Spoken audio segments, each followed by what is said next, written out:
Il est 8h. Voyage, voyage. À la une, des vacances très françaises. Les agences de voyage ont même dû adapter leurs offres à une demande de tourisme centrée sur notre pays.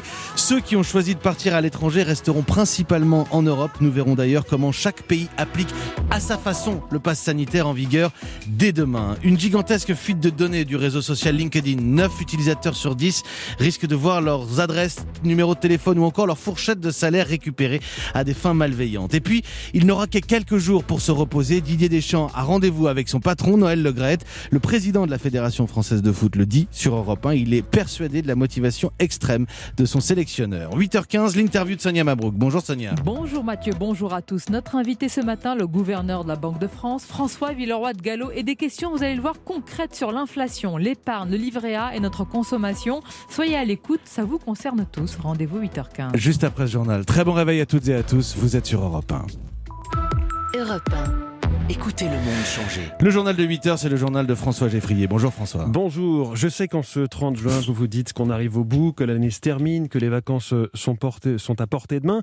Alors on entendait des irlesses pour l'espace inouï de l'amour, on verra au retour en termes de carte postale. En tout cas, celles-ci ne seront pas tamponnées des îles Fidji ou du Fujiyama, mais plus proches que cela. Bonjour Carole Ferry. Bonjour. Les agences de voyage le disent, l'activité redémarre. Après une baisse de 85% sur le début de l'année, les réservations ont dépassé le niveau de 2019 ce mois-ci. Et pour l'essentiel, c'est en France. Effectivement, la France cette année, c'est 50% des réservations dans les agences de voyage, contre un quart avant la crise du Covid. Certaines ont même dû complètement revoir leur catalogue. C'est le cas d'Asia, par exemple, spécialisée comme son nom l'indique dans les pays asiatiques. L'activité du PDG, Guillaume Linton, a été stoppée net par le Covid. On a dû se réinventer, donc on a trouvé des partenaires pour essayer de proposer en France des voyages à l'image de ce qu'on faisait sur l'Asie, c'est-à-dire soit des voyages totalement personnalisés, itinérants à la découverte de nos belles régions, ou des rencontres de personnages du cru pour leur faire redécouvrir les Bastides par exemple d'Aix-en-Provence, la Normandie de Guillaume le Conquérant aux impressionnistes, la Provence médiévale et romaine. Ça a été un travail qui nous a pris quasiment 6 semaines pour fabriquer cette 50aine de programmes itinérants. Deuxième destination préférée des Français cet été, la Grèce, suivie de l'Espagne, Baléares et Canaries compris. Il y a en revanche 2 fois moins de départs qu'avant la crise à destination de la Tunisie. Et puis les croisières s'en sortent très bien avec beaucoup de réservations de dernière minute, à tel point qu'il n'y a pas suffisamment de vols réguliers pour acheminer les candidats au départ. Certaines compagnies comme MSC ont même dû affréter leurs propres avions privés. Merci Carole Ferry, vous parlez de voyage en Europe. Pour cela, dès demain, 1er juillet, le pass sanitaire sera en vigueur sur papier ou dans l'appli Tous Anti-Covid avec à l'intérieur la preuve qu'on est vacciné ou bien testé négatif ou encore qu'on a eu le Covid récemment. Isabelle Horry, bonjour. Bonjour. En ligne de Bruxelles pour Europe 1. Même avec ce pass sanitaire, attention, chaque pays européen reste libre de fixer ses conditions d'entrée. Oui, chaque pays est libre d'accepter ou pas les éléments contenus dans le pass sanitaire. Chaque ministre de la Santé décide souverainement. Exemple en France, si vous avez eu le Covid, une seule dose de vaccin suffit. Eh bien, ça ne passera pas auprès de certains de nos voisins. Pour aller en Belgique, vous devrez faire un test PCR. La Belgique, qui, comme l'Irlande, n'accepte pas les tests antigéniques pour les visiteurs, alors que la Commission européenne les conseille. Au nord, la Finlande, elle, n'accepte pour le moment que les touristes qui ont eu le Covid ou qui sont complètement vaccinés. Bref, c'est toujours une mosaïque. Bruxelles a d'ailleurs écrit hier aux 27 États membres pour leur rappeler leur engagement d'harmonisation. Les acteurs du secteur aérien critiquent des stratégies disparates dans la mise en œuvre du certificat. Ils en ont compté au moins une dizaine. Donc il faut absolument vérifier avant de partir ce que demande votre pays de destination, sachant en plus que ça peut vite changer. Rien n'est gravé dans le marbre à cause de la propagation du variant Delta. Exemple, l'Allemagne vient tout juste d'imposer une quarantaine de 2 semaines à ses résidents qui reviennent du Portugal. Isabelle Horry sur Europe 1 depuis Bruxelles. Bien plus globalement, si on revient sur 15 ou 16 mois d'effondrement du tourisme dans le monde, une étude chiffre à 4 000 milliards de dollars. Même en euros, ça fait beaucoup, 3 350 milliards. La perte pour le PIB, selon une étude de l'ONU, la reprise dépendra grandement de la vaccination. D'ailleurs, 2 caps symboliques ont été franchis hier en France. 50% de la population totale, enfants et adultes, a reçu au moins une dose et un tiers des Français totalement vaccinés. 8h05 sur Europe 1. La politique, avec les suites des élections départementales et régionales, le match n'est peut-être pas terminé. Oui, en tout cas, un candidat PS dans le Finistère, Marc Labbé, qui dépose un recours devant le tribunal administratif administratif. Dans son canton à Brest, il a été battu pour 5 voix. Un écart de moins de 0,1% qui le conduit à tenter sa chance, car l'enjeu, s'il gagnait finalement, est de refaire basculer au niveau de tout le département le résultat à gauche. Mais les suites de ces élections, c'est aussi un débat enflammé à l'Assemblée nationale hier. Question, dans les bureaux de vote, une femme qui est assesseur peut-elle porter le voile ? C'est l'ancien socialiste François Pupponi, désormais apparenté MoDem, qui a plaidé pour la neutralité religieuse. Réponse de la ministre déléguée à la citoyenneté, Marlène Schiappa. Je vous appelle, mesdames et messieurs les députés, à ne pas alimenter une spirale de stigmatisation et de haine qui peut être alimentée par certains, en particulier dans les rangs de l'extrême droite et dans les rangs de la droite extrême. Car je vous pose une question ici de bonne foi, de quoi a-t-on peur ? Nous parlons d'une image qui a circulé avec M. Jordan Bardella. Est-ce que M. Jordan Bardella s'est senti menacé quand il a signé la liste d'émargement de son bureau de vote devant une assesseure ? Est-ce qu'il a eu le sentiment qu'il votait sous la contrainte de cette femme ? Ou bien est-ce une polémique qu'il a souhaité lancer délibérément sur les réseaux sociaux pour faire oublier le net recul de l'extrême droite lors de ces élections ? La question peut se poser. Alors au départ, la session portait sur le projet de loi contre le séparatisme. Face à Marlène Schiappa, le député Les Républicains Éric Ciotti a réagi. Ce texte est un filet d'eau tiède au final. Vous refusez de vous attaquer aux vrais problèmes. Il n'y a pas de problème de voile à l'école pour les accompagnants scolaires. Il n'y a pas de problème de prosélytisme dans les piscines, comme c'est le cas à Grenoble. Il n'y a pas de problème dans les bureaux de vote. Circulez, il n'y a rien à voir. On ne change rien, on ne bouge rien et on se donne rendez-vous à la prochaine attaque terroriste. Éric Ciotti, extrait de ce débat qui a occupé l'hémicycle au total pendant environ 2 heures. L'amendement proposé par le MoDem sur les assesseurs a finalement été rejeté. Grosse frayeur hier en fin d'après-midi près de Rouen. Des riverains ont aperçu un homme équipé d'un fusil d'assaut sur la zone d'activité de Saint-Étienne-du-Rouvray. C'était en fait une arme factice et un exercice non déclaré aux autorités. 130 policiers, pompiers et soignants ont été mobilisés jusqu'à une levée de doute, comme on dit dans le jargon de la BRI, qui était sur place. C'est sur cette commune de Saint-Étienne-du-Rouvray qu'un prêtre avait été assassiné en juillet 2016. On l'appelle le réseau social professionnel, car plus que des photos de vacances ou des déclarations d'amitié, c'est son CV que l'on publie sur LinkedIn, une plateforme où l'on retrouve des collègues et des potentiels recruteurs, d'où la portée très sensible des informations. 700 millions parmi les 750 millions de comptes de LinkedIn ont subi une fuite de données. Elles peuvent désormais être achetées par les plus offrants des cybercriminels. Bonjour Clément Le Saffre. Bonjour. Vous êtes le spécialiste numérique d'Europe 1. On va le dire clairement, si on a un compte LinkedIn, on peut partir du principe qu'on est touché. Que doit-on faire ? Alors, dans ce cas précis, le principal risque, c'est le phishing, des mails frauduleux visant à vous extirper vos coordonnées bancaires. Les données issues de LinkedIn étant très spécifiques, les pirates peuvent vous cibler en imitant des mails qui vous parlent, par exemple en copiant des entreprises où vous avez travaillé. Avec les adresses mails professionnelles récoltées, ils peuvent aussi essayer d'infiltrer des entreprises stratégiques. Plus grave encore, il y a le risque d'usurpation d'identité. Avec toutes les informations obtenues, les pirates peuvent créer de toutes pièces un faux profil similaire au vôtre. Alors, dans ce genre de fuite, malheureusement, changer le mot de passe de votre compte LinkedIn ne sert à rien. Les pirates n'y ont pas accès. La seule chose à faire, c'est de redoubler de vigilance en lisant vos mails. C'est par là que les hackers pourraient tenter une attaque. Donc vérifiez toujours l'adresse mail de l'expéditeur. Ne cliquez pas sur des liens douteux et n'entrez vos coordonnées bancaires que sur un site dont l'adresse commence par HTTPS. Voilà, c'est le S qui est important, HTTPS. Merci Clément Le Saffre. Encore un record au Canada, 49,6 enregistré il y a quelques heures à Lytton, non loin de Vancouver, dans l'ouest du pays. Et on parle bien de degrés Celsius, 49,6. Plusieurs dizaines de morts subites sont recensées au Canada, probablement dues à la chaleur. En France, le tout dernier rapport du Haut Conseil pour le climat dévoilé hier est mitigé. La France est en retard sur ses réductions de gaz à effet de serre. C'est une décision très attendue par les victimes de l'incendie de l'usine Lubrizol à Rouen. Souvenez-vous de ce panache de fumée noire et de la forte odeur pendant des semaines, il y a 1 an et demi. Oui, aujourd'hui, la Cour d'appel de Paris doit se prononcer sur un recours du groupe Lubrizol. Il s'agit en fait d'annuler la procédure et donc, Justin Morin, d'éviter un procès. Oui, ce serait un déni de justice selon le président de la métropole rouennaise, un scandale national pour l'Union des victimes de Lubrizol. Personne ne veut y croire, mais de son côté, Lubrizol dit simplement vouloir faire valoir ses droits. Ses avocats dénoncent certains actes de la procédure, notamment ceux réalisés par la DREAL, la Direction régionale de l'environnement, de l'aménagement et du logement, juste après l'incendie. Selon la société, des non-conformités auraient été ajoutées dans un second temps, sous la pression médiatique. Le parquet général s'est opposé à ce recours, mais ce sera au juge de décider. C'est une étape cruciale selon Christophe Holville, Cyril de l'Union des victimes de Lubrizol. Concrètement, aujourd'hui, se décide le sort du procès. À l'heure actuelle, les particuliers n'ont pas été indemnisés de quoi que ce soit. Certains agriculteurs n'ont pas eu leur compte non plus par rapport aux pertes qu'ils ont pu enregistrer. Si Lubrizol n'avait pas allé en justice, ça surprendrait non seulement les Sénomarins, les victimes, mais également tous les Français. Après l'incendie, un épais nuage noir s'était déplacé au nord-est de la ville sur plusieurs dizaines de kilomètres, parsemant les sols de résidus noirs et gras. En tout, près de 500 plaintes ont été déposées. Justin Morin du service police-justice d'Europe 1. On ne s'en est toujours pas remis. L'élimination des Bleus en 8e de finale de l'Euro seulement. Et pourtant, il faut bien aller de l'avant. Objectif Coupe du Monde, une Coupe du Monde l'année prochaine. Oui, mais avec qui à la tête de la sélection? Certains posent la question du maintien de Didier Deschamps. Un homme a la réponse, c'est le président de la Fédération française de foot. Et vous avez pu le joindre, Cyril de la Morinerie.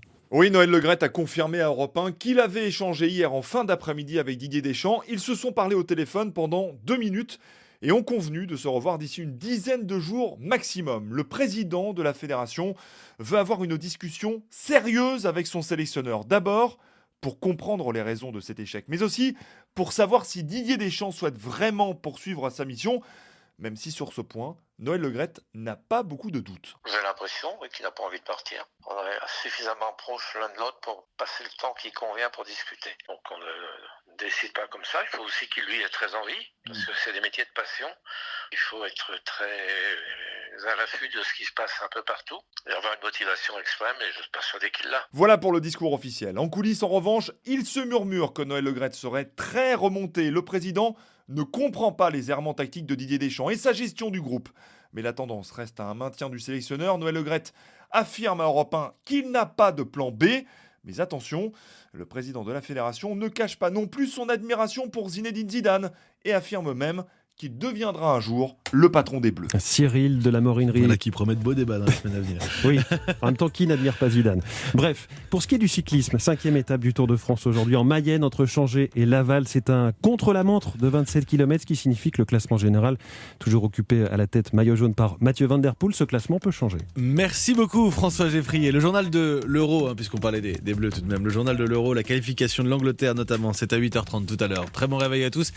Il est 8h12. Europe 1, Mathieu Béliard. Dans un instant, l'invité politique de la matinale au micro de Sonia Mabrouk, le gouverneur de la Banque de France, François Villeroy de Galhau. À tout de suite. Europe Matin, Le 7-9. Mathieu Béliard. 8h15 sur Europe 1, l'heure de retrouver Sonia Mabrouk et son invité ce matin, le gouverneur de la Banque de France, François Villeroy de Galhau. Bienvenue à vous et bonjour François Villeroy de Galhau. Bonjour Sonia Mabrouk. On va évoquer ce matin les sujets de croissance, de dette, d'épargne, mais tout d'abord une grande étude que vous nous livrez en exclusivité ce matin sur Europe 1. La Banque de France a donné la parole aux Français sur l'inflation, la politique monétaire et ce qu'ils en attendent. D'abord, est-ce que ça intéresse les Français? Est-ce que ce sont des questions qui les intéressent? Alors effectivement, nous avons fait une opération sans précédent, qui était la Banque de France à votre écoute. Nous l'avons d'abord fait pour une raison européenne, parce que ça fait partie de la revue de stratégie lancée par Christine Lagarde dans tous les pays de la zone euro. Mais on a insisté particulièrement en France, parce que la Banque de France est au service de tous les Français. Elle appartient à tous les Français d'ailleurs, et nous leur devons la clarté. Alors les Français, il y a un paradoxe, les Français sont attachés à leur monnaie, à l'euro. Quand vous dites euro, il y a plus de 70% des Français qui le soutiennent.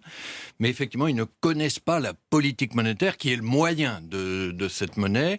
Et c'est une des premières choses qu'ils nous ont dites. À plus de la moitié, c'est nous, on ne connaît pas du tout la politique monétaire. Entre nous, Sonia Mabrouk, c'est pas très surprenant. Je le vois aussi avec mes proches. Moi, ça m'arrive d'essayer d'expliquer à mes enfants aussi ce que je fais.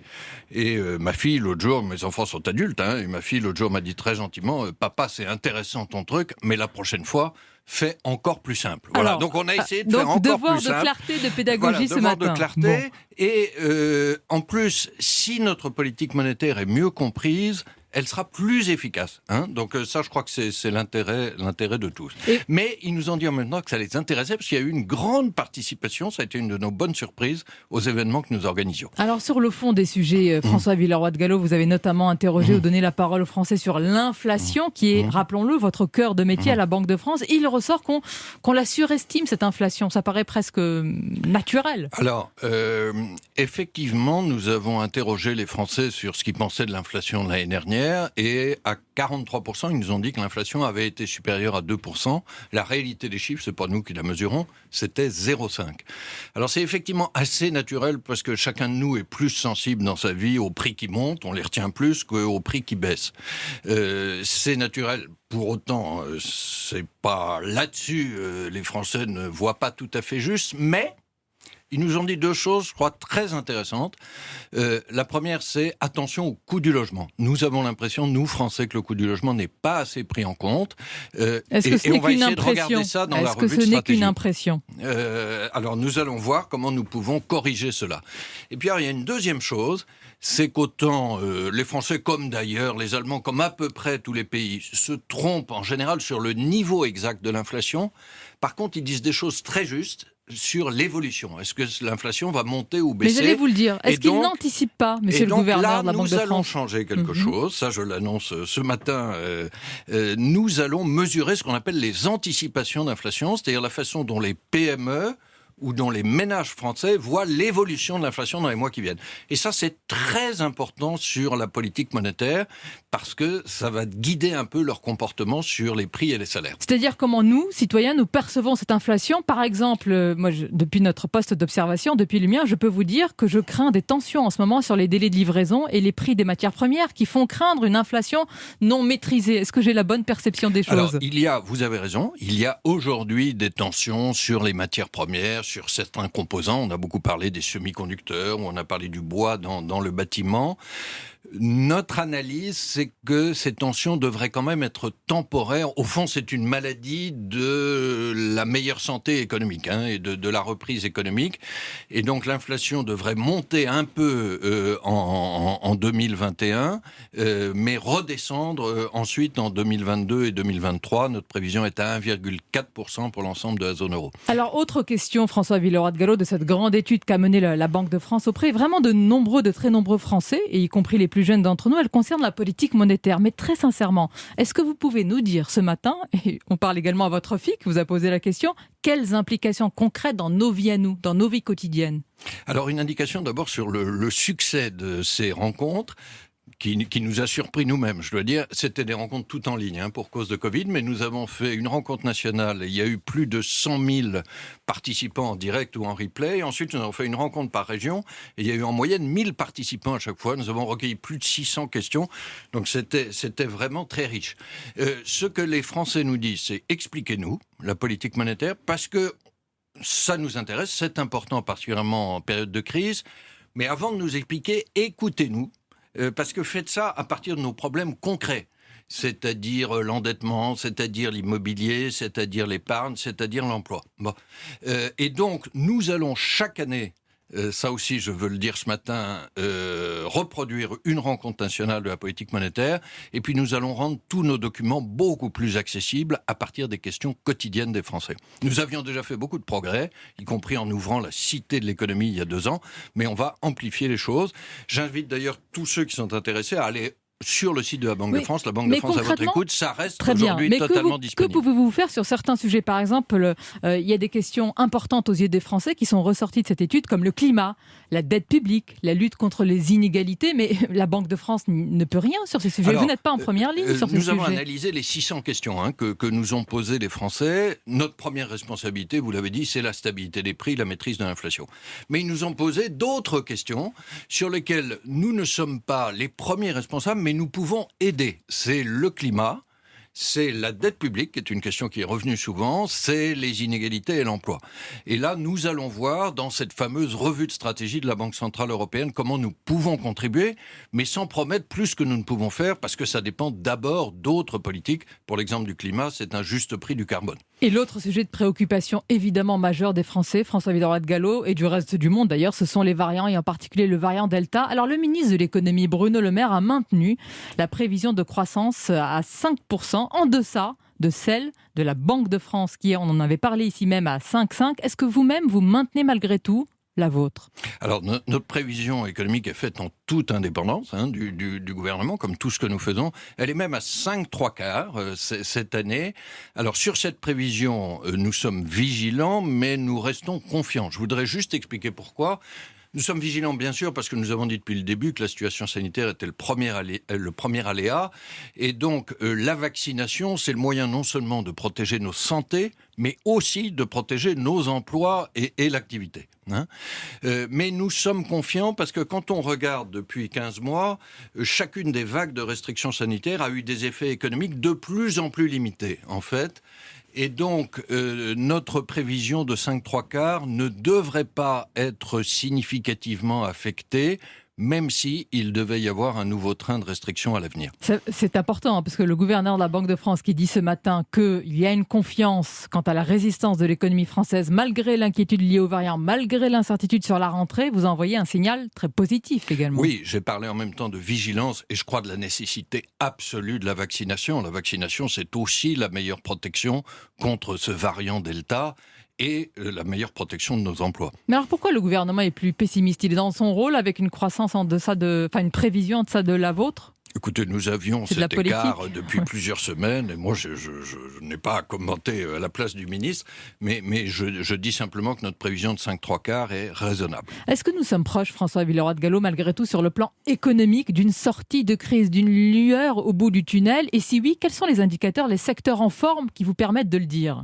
Nous faisons chaque mois une enquête de conjoncture auprès de plus de 8000 entreprises. Nous avons vu au mois de juin que l'activité devrait revenir à 3% seulement de pertes par rapport au niveau pré-Covid.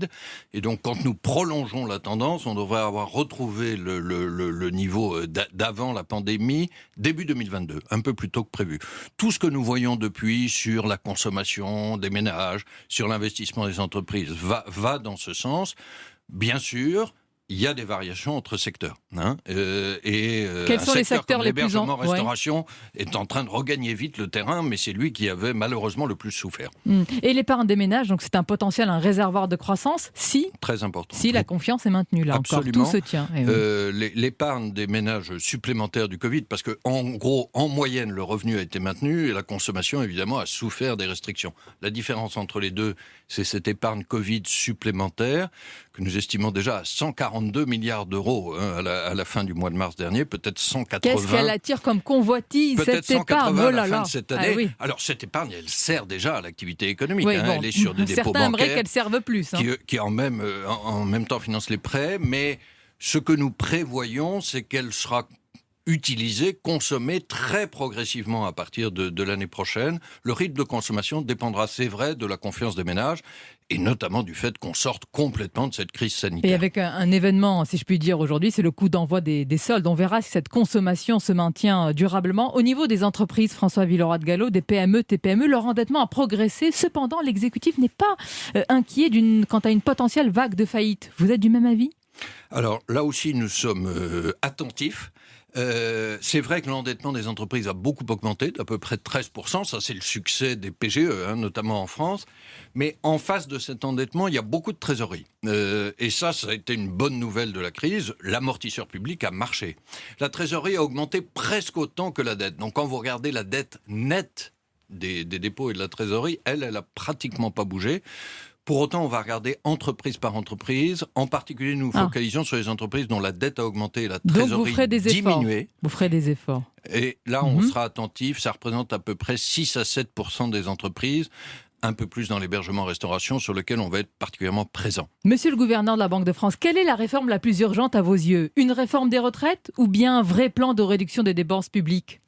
Alors, c'est pas à la Banque de France de faire l'agenda des réformes. Je crois que la France a dépensé sans compter pendant la crise Covid, et il le fallait. Au fur et à mesure qu'on sort de la crise Covid, il faut retrouver la maîtrise de nos dépenses publiques. De ce point de vue-là, les deux réformes que vous évoquez sont bienvenues. C'est pas à moi d'en choisir le calendrier et les modalités. Mais je vais peut-être vous surprendre, Sonia Mabrouk. Je vais ajouter une troisième réforme que je crois, elle, extrêmement urgente. C'est tout ce qui concerne la formation, l'apprentissage, la bataille des compétences. Parce que la première première menace sur la reprise aujourd'hui, c'est les difficultés de recrutement des entreprises.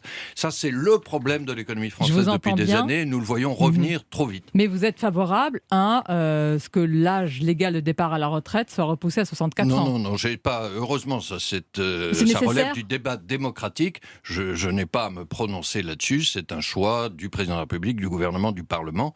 La Banque de France, elle est en charge de la stabilité des prix et de la politique monétaire. Mais une volonté réformatrice serait une bonne chose sur le plan économique?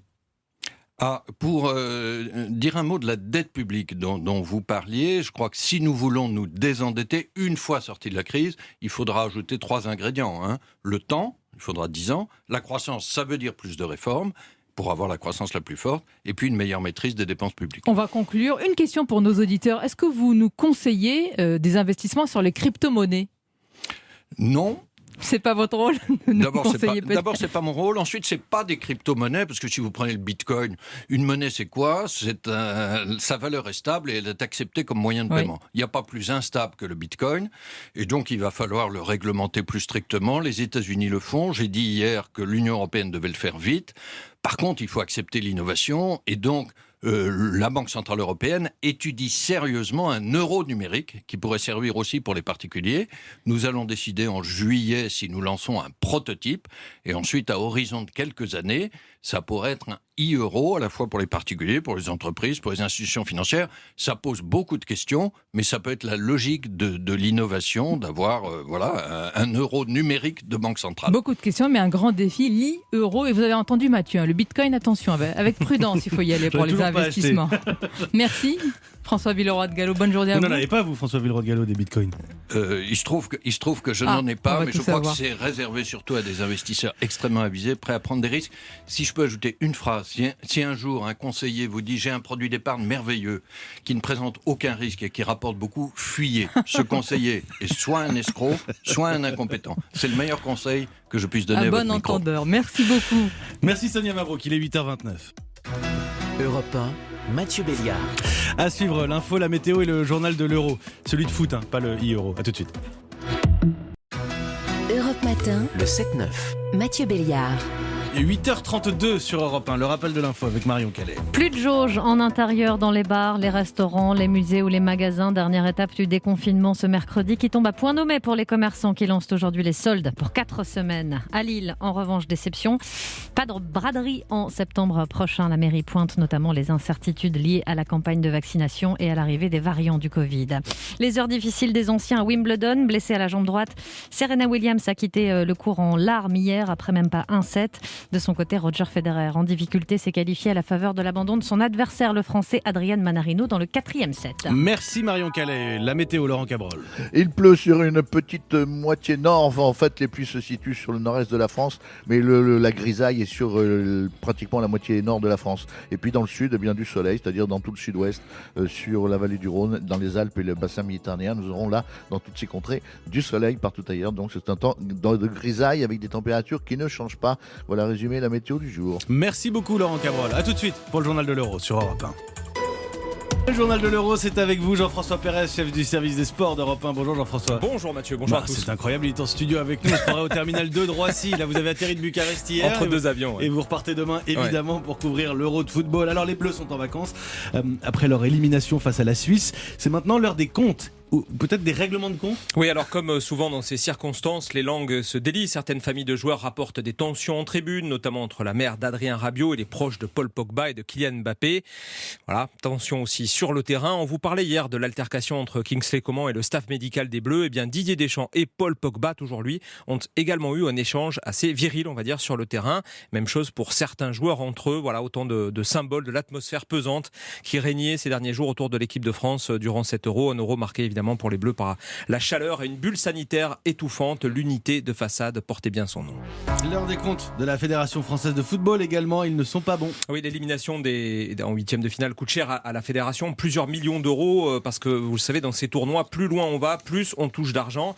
Et quand on sait que pour la première fois depuis longtemps, la Fédération est déficitaire, qu'elle a engagé un plan de départ pour 25 personnes, eh bien cette contre-performance arrive au pire moment. Reste maintenant à savoir si les joueurs accepteront de renoncer à tout ou partie de leur prime liée à la compétition pour éponger ces lourdes pertes.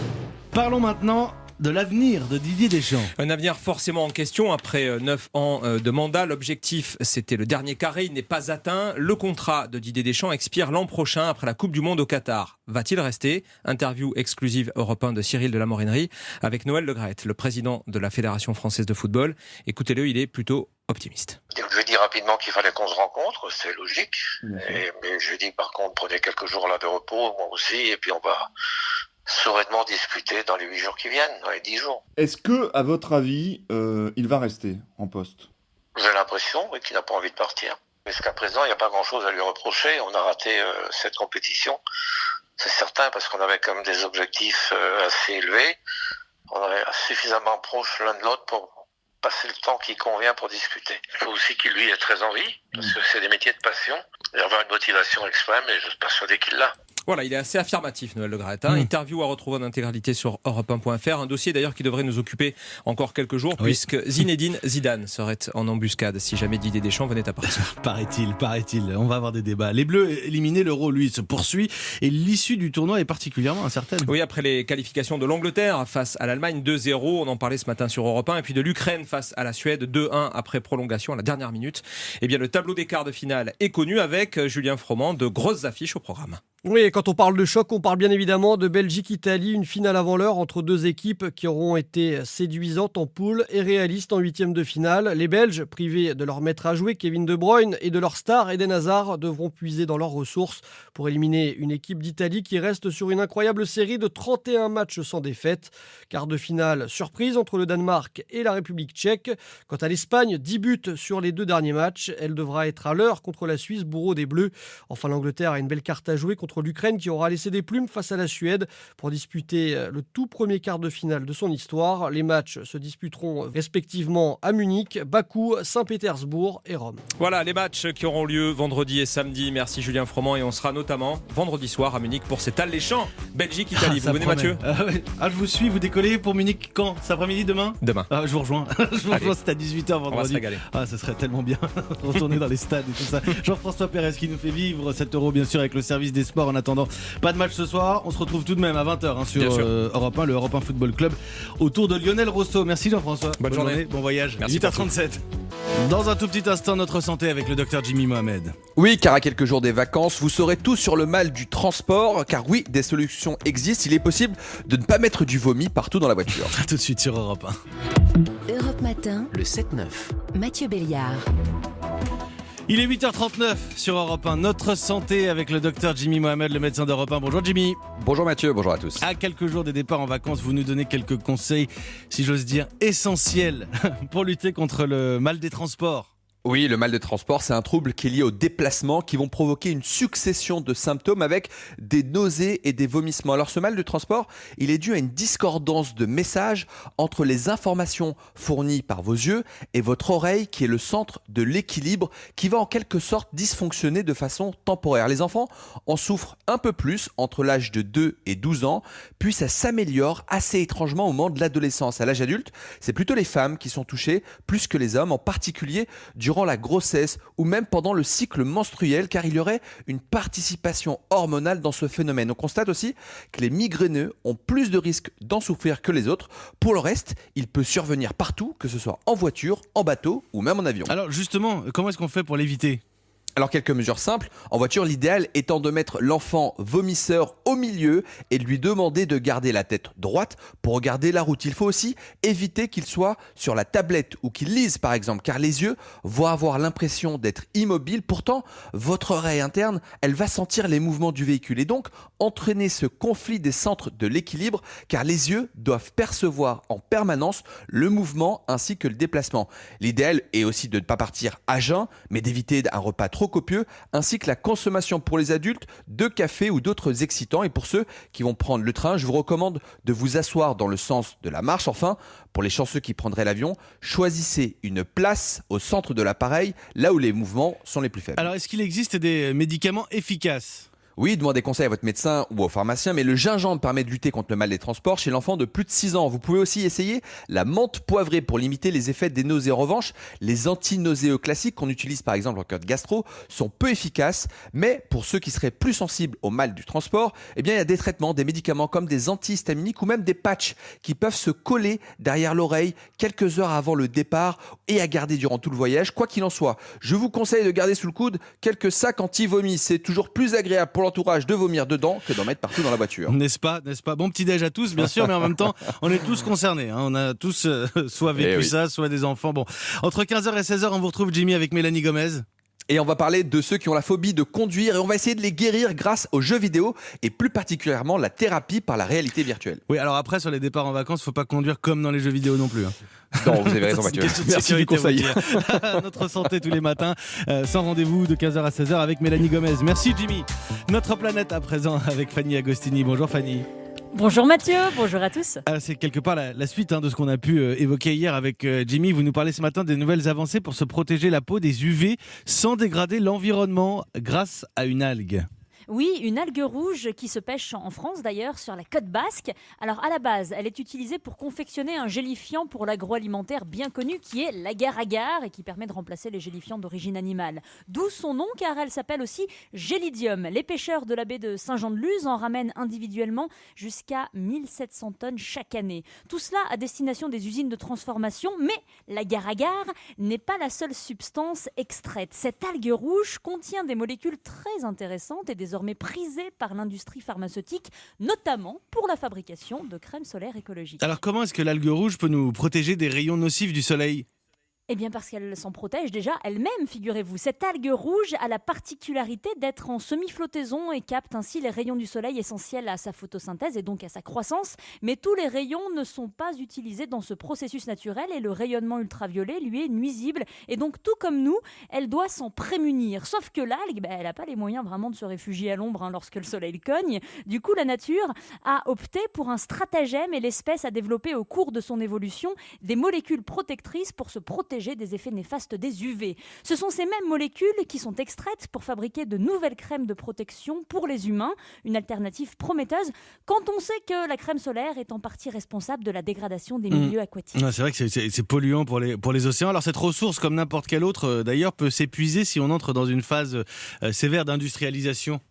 Oui, c'est déjà le cas. C'est le cas au Maroc et au Chili, ces pays qui ont quasiment épuisé toutes leurs réserves d'algues rouges. En revanche, je peux vous dire qu'il y a de bons exemples. En Tunisie, les algues rouges se cultivent et sont même bouturées. C'est très efficace. Pour 1 kilo d'algues mises en culture, 10 kilos de la plante aquatique sont récoltés seulement 1 mois et demi plus tard. Une opportunité d'emplois locaux, de pérennisation de la ressource et de réponse à un problème environnemental majeur permettant de protéger à la fois notre peau et les écosystèmes marins. Merci Fanny Agostini. Notre planète, tous les matins sur Europe 1. Il est 8h44 à présent. Dans un instant, la revue de presse. Nicolas Canteloup et Julie, à tout de suite. Europe Matin. Le 7-9. Mathieu Béliard. 8h46, ils sont là. Nicolas Canteloup avec Julie.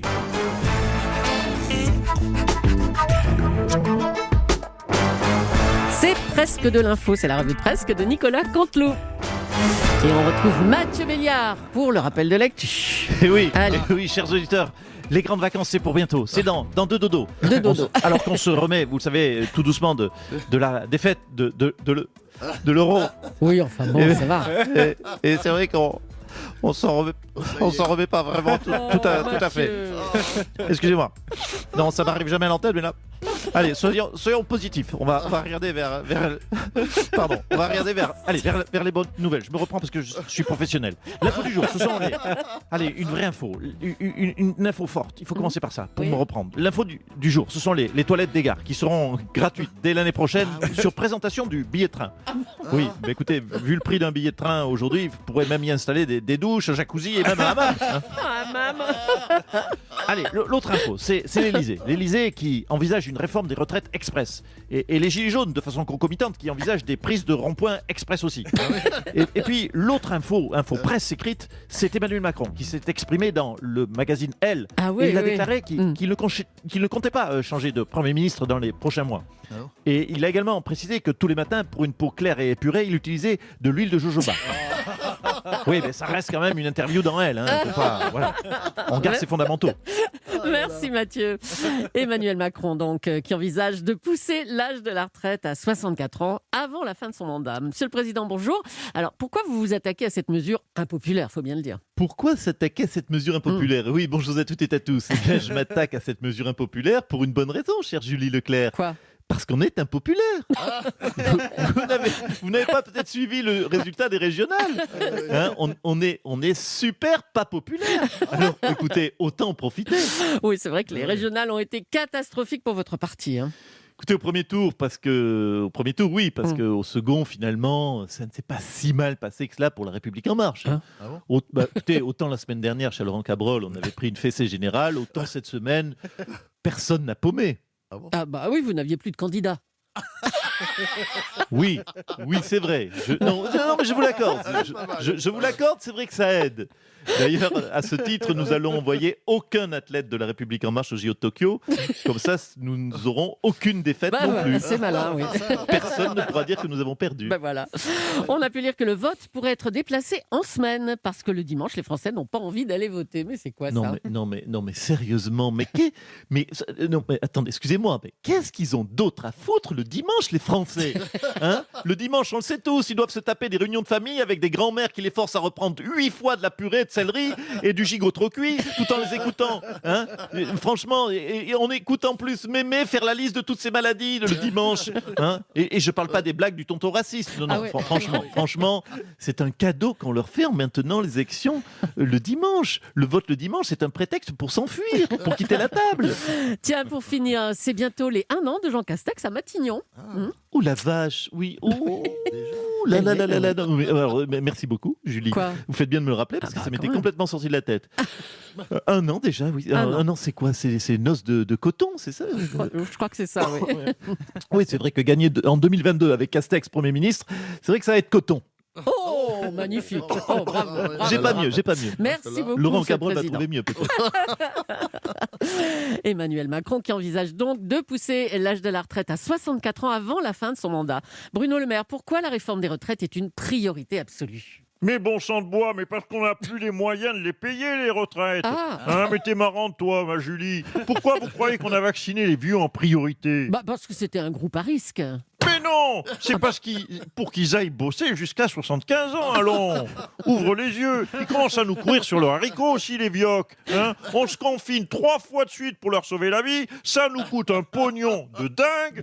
Hein, plus les retraites qui creusent la dette. Non, ça suffit. Ça coûte plus cher qu'une Ferrari, un vieux. Faut être réaliste. Flûte à la fin. Excusez-moi, j'étais grossier. La colère, monsieur le maire. À bientôt. C'est donc notre sujet du jour. Emmanuel Macron qui veut avancer sur la réforme des retraites. Une réaction, Philippe Martinez. Bonjour. Oui, bonjour Madame Julie. Bonjour. Au camarade Béliard, car je peux l'appeler camarade, nous savons tous pourquoi, puisque il y a 3 semaines, il a pris son adhésion. Bonjour, je ne sais pas, un hasard de calendrier peut-être. Bonjour au camarade Jimmy Mohamed et bonjour à Monsieur Cabrol. Alors Emmanuel Macron veut que sa dernière année de présidence soit utile. Il veut bosser jusqu'au bout, quoi. Ouais, très bien. Qu'il sache que nous aussi, les syndicats, on l'emmerdera jusqu'au bout. Jusqu'à la 90e, et même dans les arrêts de jeu s'il faut. S'il y a prolongation, qu'il se rassure, on sera là aussi. Alors pour le président, il est indispensable pour l'équilibre des finances de repousser l'âge de la retraite de 62 à 64 ans. Vous êtes contre, vous ? Bien sûr que je suis contre, parce que à 64 ans, Mme Julie, on n'est plus en état de travailler. Il faut être réaliste. Oh là, attention là, dans le studio. Excusez-moi, mais je m'inscris en faux, c'est pas très sympa. C'est pas vrai, on est très jeune à 64 ans, même plus que 64. Disons qu'on acquiert une certaine maturité. Alors je le dis tout haut et solennellement, je t'emmerde moustache. Non, mais attendez, Monsieur Cabrol, je ne tiens pas à stigmatiser, en plus sur votre antenne, les gens de plus de 64 ans. Je sais d'ailleurs que dans ce studio, il y a plusieurs animateurs de qualité, bien sûr, qui n'ont pas attendu le coup de sifflet de l'arbitre, qui n'ont plutôt pas entendu le coup de sifflet de l'arbitre et qui ont oublié de rentrer au vestiaire à 64 ans. Mais bon, faut se mettre à la place des travailleurs. C'est des hommes et des femmes qui voyaient la ligne d'arrivée et on leur dit non, tu vas refaire encore 2 tours de stade. Excusez-moi, mais c'est terrible de rajouter 2 ans de boulot à des travailleurs. Bon, même si c'est vrai que dans certaines entreprises, c'est l'inverse qui se produit. Il y en a même, on envisage même parfois des départs à la retraite à 36, 37 ans. Camarade Béliard, vous voyez de quoi je veux parler? Camarade Béliard. J'ai mes trimestres ou pas? En tout cas, vous êtes très remonté contre cette retraite à 64 ans. Non, écoutez, on est très remonté. Attention, Mme Leclerc, arrêtez de stigmatiser, ne nous faites pas passer pour des gens obtus. Nous, à la CGT, on est des gens ouverts. Voilà. On veut dialoguer avec le président Macron, on veut dialoguer avec le patronat. Voilà. Et à l'issue du dialogue, vous pourriez vous déclarer favorable à une retraite à 63 ans? Non. À l'issue du dialogue, on dira non. Mais vous noterez, vous les journalistes, qu'on aura dialogué. Merci, camarade Martinez. Voilà. Xavier Bertrand a fait le tour des médias après sa victoire au régional hier.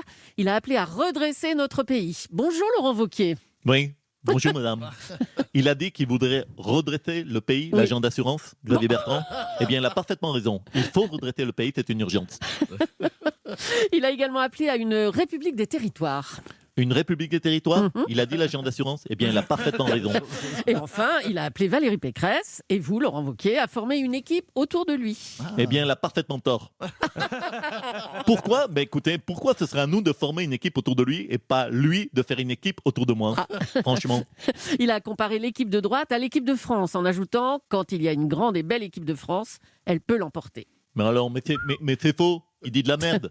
Comparer l'équipe de droite à l'équipe de France, franchement, en équipe de France, il y a des Noirs et des Arabes, il n'y en a jamais. Oui, en équipe de France, il y a des Noirs et des Arabes, il n'y en a jamais chez les Républicains. C'est franchement bien un agent d'assurance, ça. Il n'y connaît rien en politique. Oui, c'est ça. Allez, si vous le dites. Merci Laurent Wauquiez, merci beaucoup. En tout cas, après les régionales, le duel annoncé pour la présidentielle a du plomb dans l'aile. On n'aura peut-être pas ce match entre la République En Marche et l'extrême droite. Non mais vous me faites rigoler. Je ne suis pas. Non mais écoutez, excusez-moi, mais je ne suis pas d'accord du tout. Bonjour Éric Zemmour. Oui, il y avait longtemps. Bonjour Madame Julie, bonjour Monsieur Béliard, bonjour Monsieur Cabrol, bonjour à Jimmy. Bonjour Jimmy. Et bonjour aux autres du sexe faible. Écoutez, je ne suis pas d'accord. Aucun sondeur n'a jamais dit que l'extrême droite serait au second tour. Excusez-moi. Si, tous les sondages annonçaient un duel Macron-Le Pen. Ah bon? Alors j'ai mal compris, parce qu'elle est d'extrême droite, Marine Le Pen, pour vous. Alors ça, première nouvelle. Excusez-moi, mais ouvrez les yeux, c'est une bobo-centriste qui parle d'ouvriers toute la journée et qui pense que l'islam peut cohabiter avec la République. Excusez-moi, mais ça ressemble plus à un duel entre Emmanuel Macron et Léon Trotsky. C'est vrai que j'exagère un peu à ce détail près que Trotsky, lui, il portait pas de robe et il n'aimait pas les chats. Ça, c'est vrai. C'est historique. Et donc, vous pourriez vous présenter pour lui piquer son électorat. C'est ça que vous essayez de nous dire ? Écoutez, c'est une hypothèse. J'y réfléchis, je consulte. En tout cas, ce qu'il y a de sûr, c'est qu'à droite, on attend autre chose qu'une bonne femme qui présente au régional des candidats puceaux de 23 ans ou des mannequins homosexuels. Les Français, ils veulent quoi? Ils veulent un De Gaulle, ils veulent un Chirac, mais très, très, très à droite de la droite. Ils veulent un candidat qui soit un homme grand, fort, un homme viril, un homme exagérément musclé et un homme hétérosexuel. Bien sûr, vous l'avez reconnu. Non, pas du tout, non. Vous l'avez devant vous, c'est moi. Marianne, c'est une évidence. Marianne a envie de moi. On va être bien 5 ans ensemble, vous croyez pas? Éric Zemmour. Nicolas Canteloup et Julie, la revue de presse à retrouver sur europe1.fr. On salue Philippe Cavrivière, Laurent Vassilian et Arnaud Demanche, les auteurs de Nicolas Canteloup. 8h57, Philippe Vandel est avec nous. Culture Média va démarrer. Bonjour Philippe. Bonjour Mathieu. Aujourd'hui, une fois n'est pas coutume, on va parler technique de son. On va recevoir un homme très rare à la radio. Il s'appelle André Kudelski. Son nom vous dit peut-être rien, mais il est pourtant le président de la marque Nagra. Oh non, c'est vrai. Nagra, l'enregistreur audio. Il faut dire aux auditeurs. On va dire ce qu'était un Nagra. C'est l'enregistreur audio compact, le premier qu'on pouvait balader partout et qui a fait des reportages incroyables. En gros, les plus anciens vous disent moins compact qu'aujourd'hui. À l'époque, c'était lourd et c'était. C'est génial. Évidemment, mais il a révolutionné la manière de faire de la radio dans la guerre du Vietnam et c'est devenu l'un des outils favoris des espions. Le patron sera avec nous, exactement, avec le tout petit Nagra SN qu'on voit dans Mission Impossible. L'année des 100 ans de la radio, là, il faut écouter ça attentivement, évidemment. Au sommaire également, la chaîne d'infos continue israélienne i24 News qui ouvre, et là aussi c'est un signe, un bureau à Dubaï. Et dans le même temps, elle signe un accord avec les Émirats Arabes Unis, fait marquant pour la diplomatie, parce que c'est une chaîne israélienne. Nous en parlons avec son PDG, c'est Franck Meloul. Et puis l'humoriste Donald Jacksman pour son spectacle Ensemble à l'Européen, absolument irrésistible. Et aussi, il a une tournée dans une sorte de minibus, ça s'appelle la route des Vannes. Je ne sais pas si la tournée passe par Vannes. Oui, il faudra lui demander. Mais cela dit, moi je vais écouter attentivement le Nagra, le meilleur ami des journalistes radio, le Nagra bien sûr, dans Culture Média, à suivre de 9h à 11h avec Philippe Vandel. Je vous retrouve demain matin en direct dès 7h. D'ici là, une bonne journée. Le monde aura changé, on va vous le raconter.